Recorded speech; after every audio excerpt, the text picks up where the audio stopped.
Nel 66 l'edicola è sparita. L'edicola era fissa, non ci hanno permesso di fissarla più. Di chi è la colpa?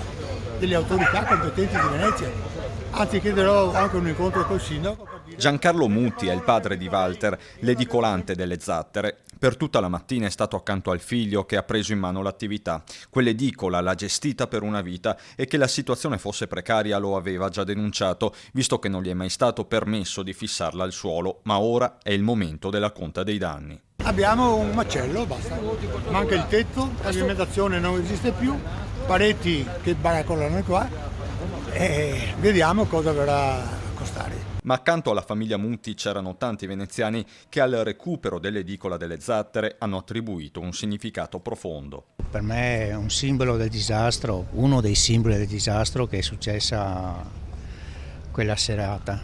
Io l'ho vissuta in prima persona e avevo paura, veramente avevo paura. Ci sono stati quei 20 minuti veramente coinvolgenti. Speriamo che non succeda più. Questa è una dimostrazione che insomma qualcosa si è mosso e stanno facendo qualcosa. E c'è anche chi mette in fila le criticità di una città unica quanto fragile. I problemi fondamentali sono 6, te li dico già, che li so tutti. Uno è il Mose, il secondo è l'acqua alta, il terzo il turismo ignorante, il quarto il moto ondoso, il quinto il ripopolamento della città e il sesto il moto ondoso. Questi sono i nostri problemi principali. Siamo sempre in attesa del Mose perché qua Venezia in queste condizioni ritorna un'altra volta e siamo sempre in replica. Così è.